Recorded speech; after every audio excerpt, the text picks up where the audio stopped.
যারা সিঙ্গেল তারা ভাবছে বিয়ে করে ফেলি, আর যারা বিবাহিত তারা ভাবছে সিঙ্গেলরাই হয়তো ভালো আছে। যে মানুষটা গরিব সে ভাবছে একটু টাকার প্রয়োজন, আর যে বড় লোক সে টাকার চিন্তা করতে করতে তার সুখটাই হারিয়ে ফেলছে।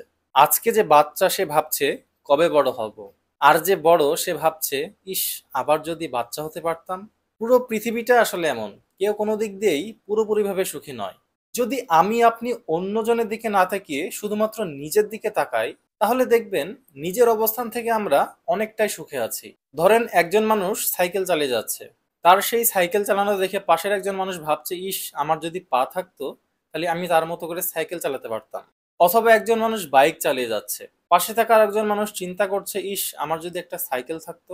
প্রত্যেকটা সম্পর্কে আসলে আপেক্ষিক, আপনি আর আমি যেভাবে চিন্তা করি না কেন। যদি আপেক্ষিকতার তত্ত্বে বিশ্বাস করে নিজেদের যেটা আছে সেটা নিয়ে একটু চিন্তা শুরু করি, তাহলে দেখবেন আপনি আর আমি পৃথিবীর সবচাইতে সুখী মানুষ। তাছাড়া পুরো পৃথিবীর কাউকেই কোনোভাবে সুখী করা সম্ভব না, কারণ হচ্ছে মানুষের চাহিদার কোনো শেষ নাই। যার যত বেশি সম্পদ আছে সে আরো বেশি সম্পদ চায়, যে যত বেশি সুন্দর সে আরো বেশি সুন্দর হতে চায়, যে একটি ভালো চাকরি করে সেও প্রমোশনের আশায় বসে থাকে। সত্যি বলতে মানুষের চরিত্রটাই এমন। তাই নিজের যেটা আছে, যে অবস্থানে আপনি আছেন সেটা নিয়েই সন্তুষ্ট এবং সুখী থাকুন।